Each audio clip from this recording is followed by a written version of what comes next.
김근순 목사의 살며 사랑하며.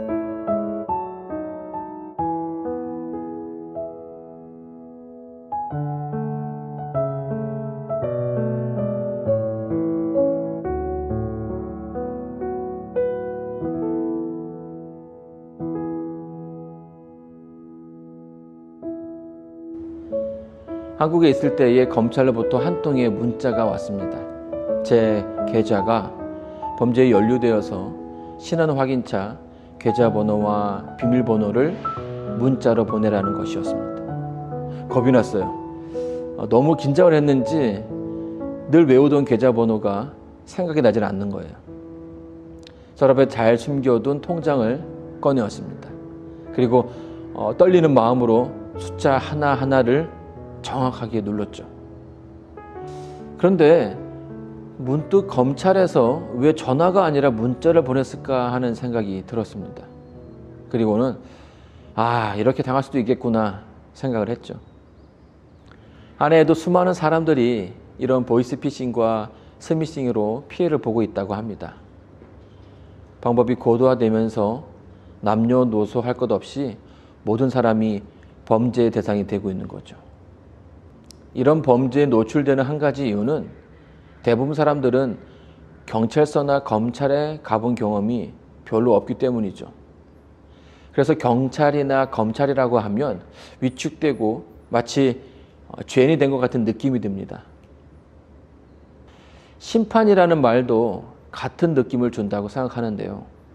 대부분의 사람들이 죄인에게 죄가 있음을 선고하는 것만을 심판이라고 생각합니다. 그렇기 때문에 성경에서 심판이라는 단어가 사용되면 부정적인 생각이 그대로 이입이 되는 거죠. 그래서 심판이라는 단어를 들으면 마치 심판장 앞에 선 것처럼 두려운 마음이 먼저 생기게 됩니다. 그러나 성경을 보는 사람들이 실수하는 부분이 바로 이것입니다. 하나님의 방법과 인간의 방법은 다르고 하나님의 생각과 사람의 생각이 다릅니다. 그렇기 때문에 내가 가지고 있는 개념으로 성경을 보면 반드시 오해가 생기게 마련이죠. 성경은 예수님께서 의인을 부르러 온 것이 아니요 죄인을 부르러 왔다고 설명하고 있어요. 성경은 인간을 죄인이라고 말하는 거죠. 그렇기 때문에 죄의 문제를 해결해야 하는 겁니다. 십자가에서 보여주신 예수님의 사랑이 우리를 죄에서 구원하셨습니다.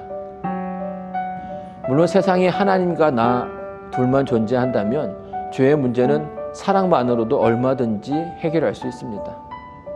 그러나 우주에는 하나님과 나 둘만 있는 것은 아니죠. 율법이 있고 우주에 거민들이 있습니다. 그리고 사단이 하나님의 공의를 늘 부인하고 있죠.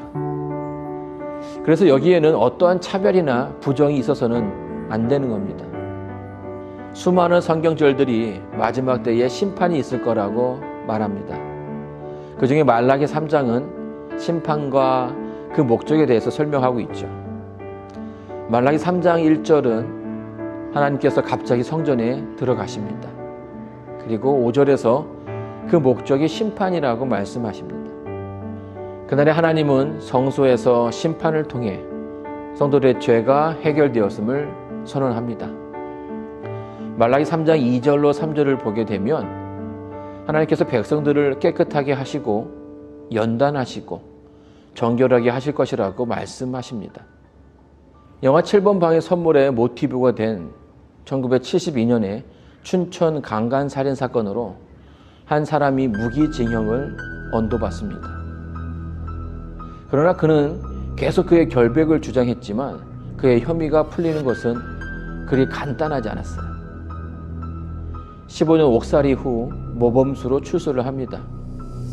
여전히 그는 자신의 무죄를 주장했고 자신의 결백을 입증하기 위해서 2번의 재심을 청구했지만 모두 기각이 되고 맙니다.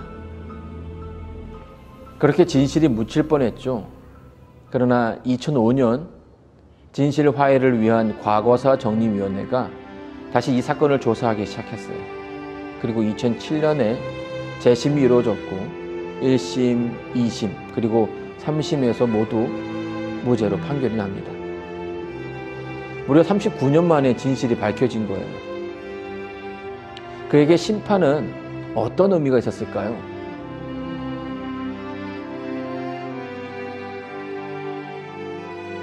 재판은 그저 두려움과 공포의 시간이 아니라 무죄한 사람에게는 그의 누명을 벗겨줄 수 있는 기쁨의 순간이 됩니다. 그렇기 때문에 믿는 자에게 심판은 기쁘고 즐거운 날이 되는 거죠. 왜냐하면 예수님의 심판을 통해 인간의 죄를 물으려고 하는 것이 아니라 예수님의 피로 그의 백성이 깨끗하게 되었다고 온 우주에 선포하시는 거예요. 그래서 하나님의 심판도 우리에게는 결국 복음이 되는 것입니다.